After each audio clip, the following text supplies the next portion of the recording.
Welcome to the deep dive. Today we're digging into a big stack of sources around David Bach's hugely popular book, The Automatic Millionaire. Right, yeah. And you know how fitness gurus are always selling that one magic trick? Like, just do this 5-minute ab routine while you brush your teeth. And you'll look like a fitness model in a week? Exactly. Mm-hmm. It sounds great, but human behavior is way messier. Yeah. And that desire for a frictionless formula is what we are unpacking today. The gist of this book is that accumulating wealth doesn't require a massive income or, strict budgets. Right. It relies on creating automatic systems, so paying yourself first, investing daily expenses, and using homeownership as forced savings. Yeah, and our mission for this deep dive is to look past all that hype, right? We Yeah. want to crunch the actual math and see what's factual, what's exaggerated, and what you listening right now can realistically apply to your own life. Absolutely. So if you're listening on your commute, maybe holding a coffee you just bought, let's start with the most famous claim, the Latte Factor. Oh, the classic Latte Factor. Right. The math here says skipping small purchases makes you rich. Specifically, saving $5 a day, which is about $1,800 a year. 1825, yeah.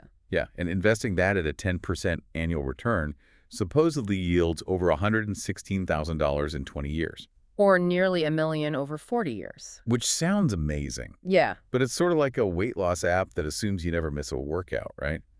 Plus, $1 million in 40 years won't buy $1 million worth of goods today because of inflation. Exactly. You might be a millionaire on paper, but your purchasing power is just a fraction of that. Mhm. And the math, well, it exists in this vacuum where market volatility just doesn't happen. Right. I mean, the compound interest formula itself is mathematically sound, but projecting a guaranteed, unbroken 10% return year after year, that is highly speculative. It's like assuming you'll hit every green light on your way to work for 4 decades straight. Right. The real stock market has down years and flat years, you know? Yeah, so skipping the daily coffee isn't a flawless mathematical guarantee.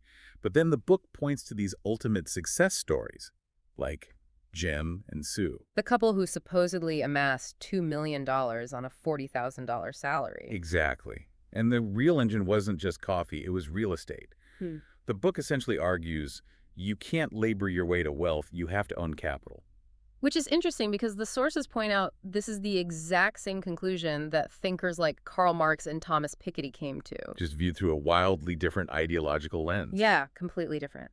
And it is a fascinating but highly flawed comparison. I mean, Marx was critiquing a system where capital owners exploit workers. Right. So trying to use his systemic critique of global inequality as a financial life hack to justify taking on massive debt for a suburban starter home. It's taking his philosophy completely out of context. Definitely. The book claims that homeowners get rich and renters get poor, but it treats a house strictly as this flawless appreciating asset. Which leaves out the really fun parts of homeownership, like when your water heater explodes or property taxes go up.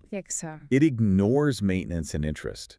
And honestly, today, you don't even need a house to own capital. No, you don't. With low-cost ETFs, you can buy tiny slices of thousands of companies, which gives you instant diversification without trapping your money in bricks and mortar. Right.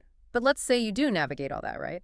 You aggressively invest your latte money, you ignore the housing costs, and the system works perfectly. Okay, what happens at the finish line? Well, this is the logical gap. Bach's recent interviews reveal a massive psychological side effect to his own philosophy. It turns out 83% of retirees are now terrified to actually spend their money. Wait, 83%? Yeah, they hoard it until the IRS steps in with required minimum distributions, legally forcing them to withdraw it and pay taxes. Wow. Bach is actually now having to advocate for a 10% flat tax window just to encourage people to spend their own funds. That is so ironic. I mean, if you spend 40 years conditioning yourself to never touch your savings, turning off that automatic hoarding mindset has to be incredibly difficult. It is. You build this behavioral wall to protect your money from yourself, but eventually you're trapped behind it. A system built on hoarding $5 bills literally creates retirees who are too anxious to take a cruise. So, looking at all this, what should we realistically take away?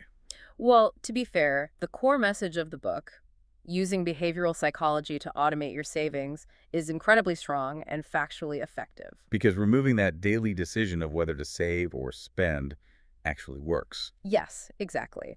But the rigid financial math and the absolute reliance on homeownership as the only path to wealth, those are speculative. They really require verification based on modern markets. So take the automation, but be critical of the guaranteed math. That makes sense. It's less about the literal math of the latte and more about automating the habit.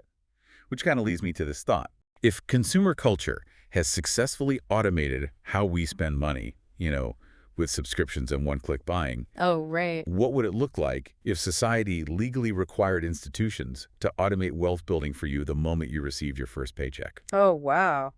I mean, if human behavior is as messy as we know it is, maybe true financial fitness shouldn't rely on our own flawed discipline at all.